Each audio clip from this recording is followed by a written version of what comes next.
Hey everyone, welcome to The Explainer. Today, we are unpacking a narrative that is honestly a total whirlwind. It starts with deeply personal claims of trauma within a local therapy community, and then rapidly spirals into a massive alleged conspiracy involving the RCMP, international law, and even the British Crown. It's a pretty dizzying web, so let's break down exactly how the source connects all these dots. Okay, let's dive into this. Here is our roadmap for today. We'll start with the weaponized sanctuary, move into RCMP and institutional complicity, then scale way up to the global trafficking syndicate, and finally wrap up with the demand for accountability. Part 1. The Weaponized Sanctuary.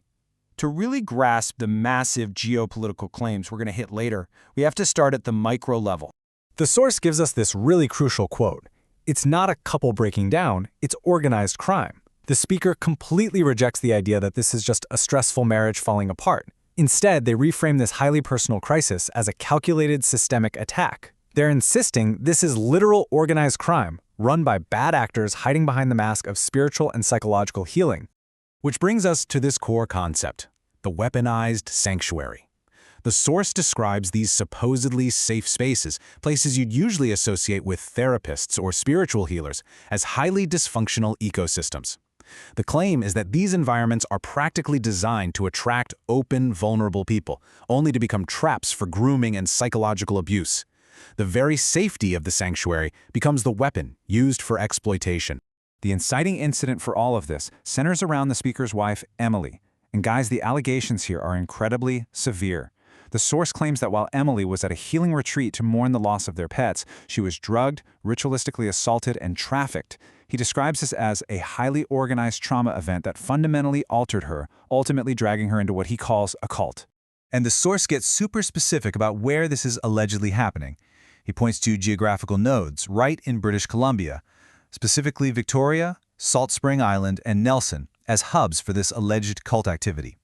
On top of that, he directly implicates the professional therapist community, calling out members associated with the BC Association of Clinical Counselors, or BCACC.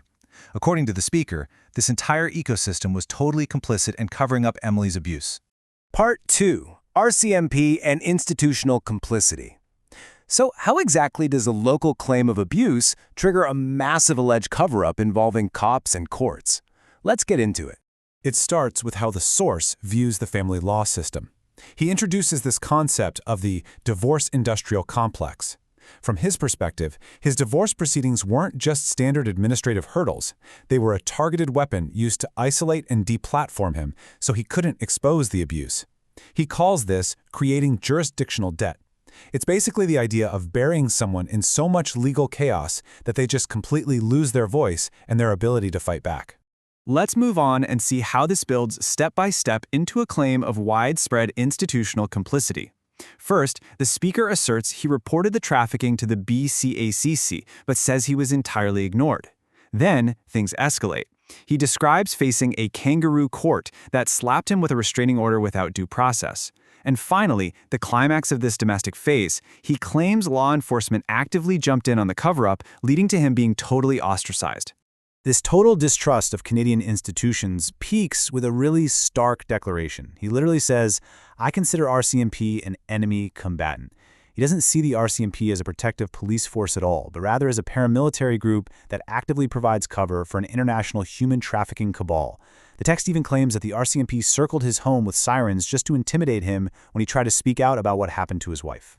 So you have this massive contrast. The expected facade of family court is, to protect vulnerable parties and split things up equitably.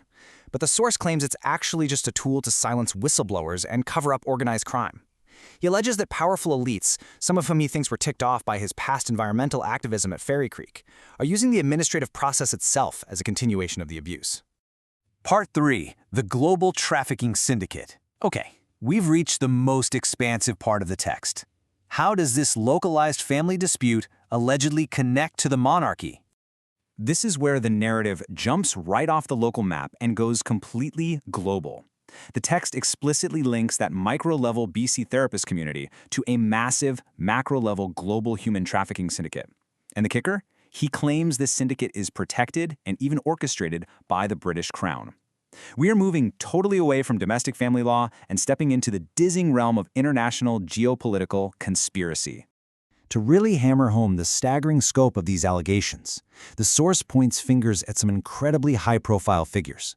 He outright accuses the Crown of holding a monopoly over the sex industry and characterizes King Charles as the actual head of this global operation.